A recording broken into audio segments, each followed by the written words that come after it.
Welcome to Case by Case. This is a podcast brought to you by Luke Sadkovich and Callum Shane. How are you, Callum? I'm good, Luke. After a few weeks of guests, we're back to the old school duo.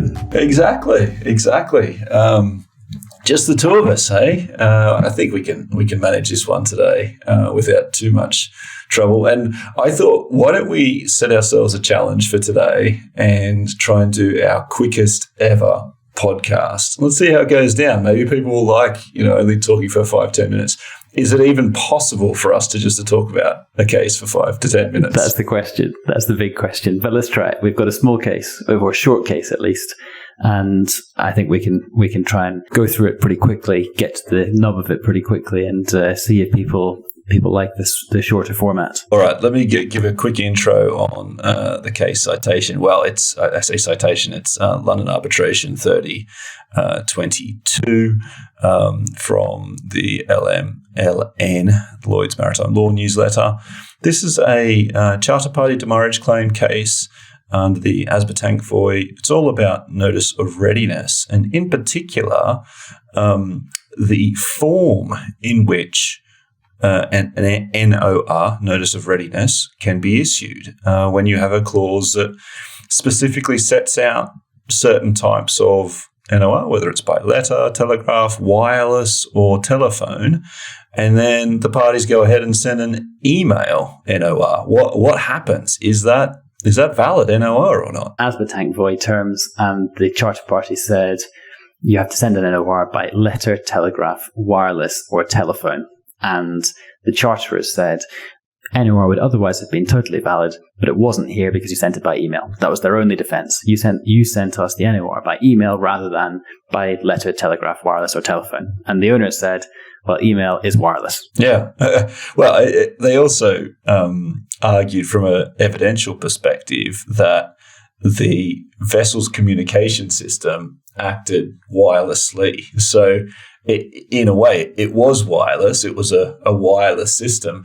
I don't know whether the decision actually turned on that point or not, because this is one of these summaries of the arbitration decision, and that was the main argument that was put forward, or at least the evidence supporting the argument.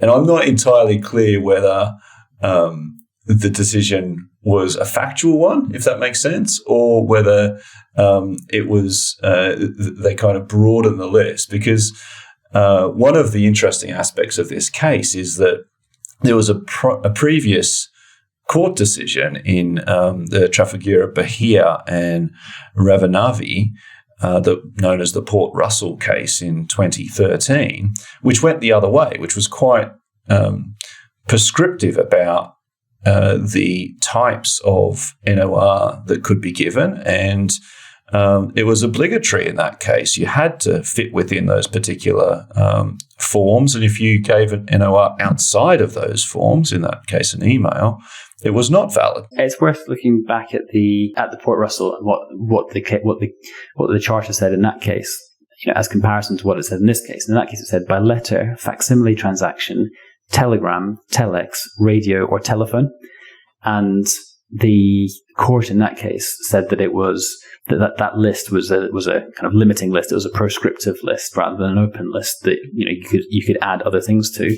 And they said, therefore, an email does not fall within the list, so an email NOR was not valid.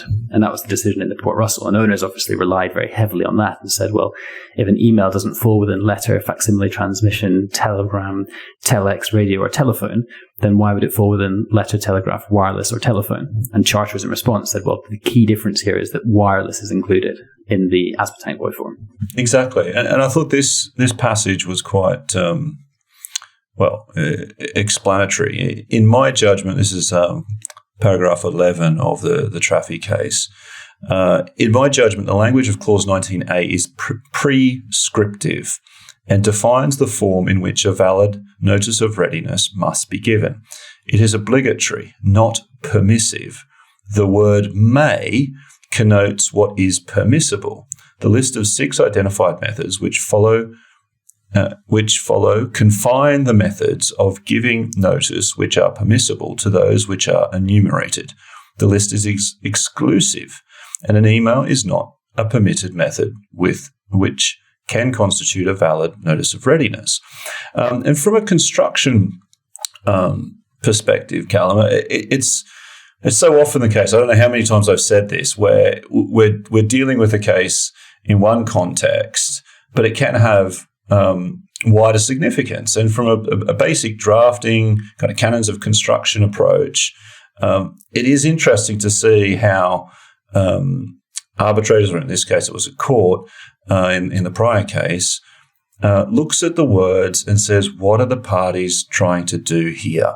And also, what were the parties trying to do at the time when the contract was fixed? Even if they're using old words from 30, 40 years ago that have been in the terms for ages and ages, if this contract is now being formed 30 years later when emails are common and they haven't managed to update their forms and they're still not including the words email in there, then they're not including it within the types of NOR that can be given. It's exactly right, and this is, I thought, the most interesting part of this short arbitration award is that they focused a lot, and they're actually interesting. There was argument around when emails first started to exist, and they both looked at the Aspatank Voi, which came out in 1977, and one party was saying, well, emails weren't around then, so they couldn't have envisaged emails. And the other party was saying, well, actually, if you go on Wikipedia, you can see that emails were first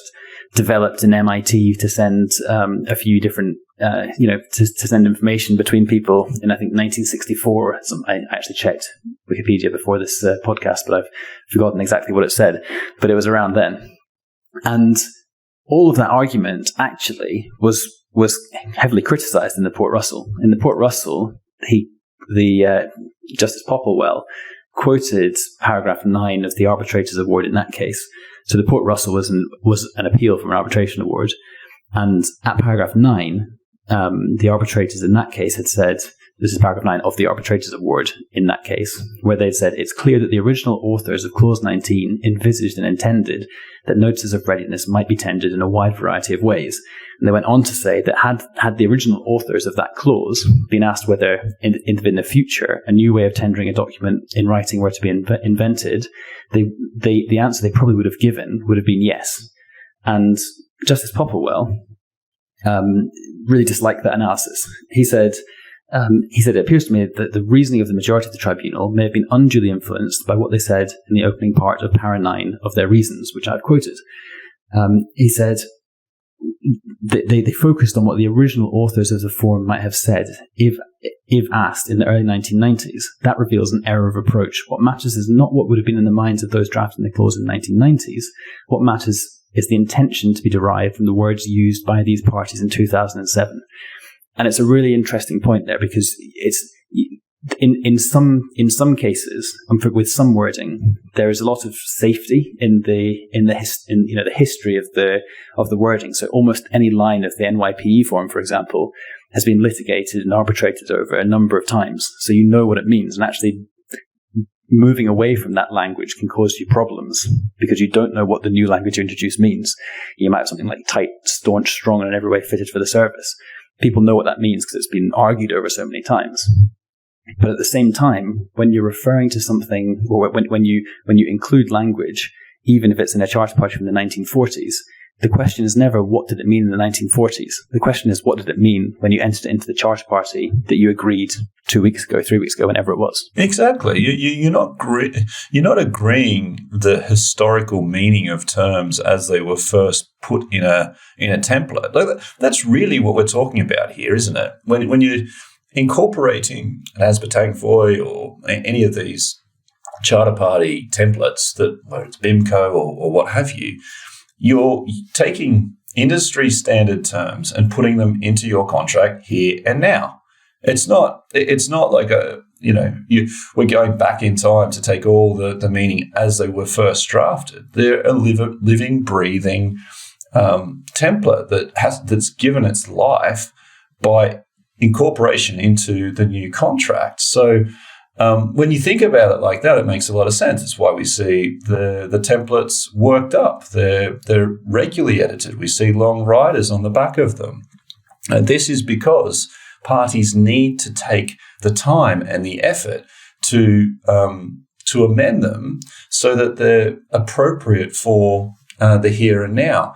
And in that prior decision, as you know, I think Popple gave 6 or 7 different reasons as to why he thought that clause should be read in a obligatory way rather than just a non-exhaustive list. And one of them was around the commercial purpose of NOR, and that it has a really important role in shipping. It's what starts lay time. And there's strong commercial reasons for that to be certain, that process to be certain, for the parties to know how NOR may be received when time starts to run. You've got the interaction between a ship arriving, whether it's at a loading port or a discharging port, and trying to start lay time. So you have the interaction between owners back in the head office. You have the master on board the ship. You have parties receiving that NOR. It's then given to port authorities and other people. It's a really important triggering stage in any charter party. So it is important. And I think what the court's saying here is that the parties need to turn their mind to how they want to be able to issue NOR. It's a key step. And so if you want to include email, that's fine. Expressly include email in your clause. In the arbitration case that we've just said, I think they got quite lucky there. I think they did. I think it's a very practical award. I think it's sensible. I think it reflects the way that these things are now routinely sent between parties. But even on the strict wording and with the authority of the Port Russell, I think they did get, quite lucky there. What would have been the advice, had we been involved in that early on? I'm not sure it would have been as clear cut as just, let's go. Well, don't worry about the Port Russell. Oh yeah, of course. If you're in the initial situation, but then you look at it and you think, when people arrive nowadays to tender NOR, the idea of doing it by letter is a very strange one. You'd arrive, and normally it's a matter of, you had to get the NOR in on the minute. Whatever it is, you cleared the last of the restriction to get your documents in order, and NOR goes in, boom, straight away. The idea of sending it by letter is an odd one. But it's a sensible award, I think, and it reflects modern practice, perhaps more now than it was in 2013. Entirely dominated by email. I suspect it probably was in 2013 as well, but that didn't have a bearing on the court's decision. The one other point, because I know we're trying to wrap this promptly, the one other point of interest for me was that and I use that without intending any pun, but the point of interest was the interest. It's the interest that was payable on this award was 5% per annum with 3 months rest. That's just a touch higher than I've seen recently with some awards, I think, and perhaps reflecting the fact that rates are rising.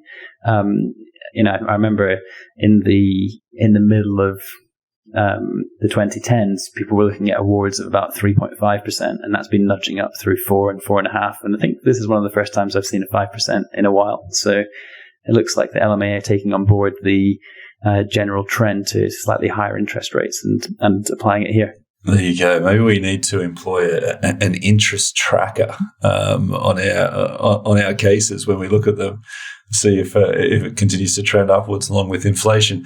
Well, look, Callum, let's wrap it up there. Hey, there was a good quick one today, all about NOR, how it can be issued. Look at the clause.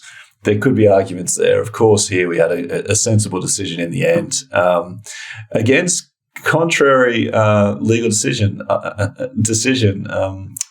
arguably. So, look, thanks for joining us. Hope you've enjoyed this one. Look out for our next podcast next week. Always a pleasure having you on board.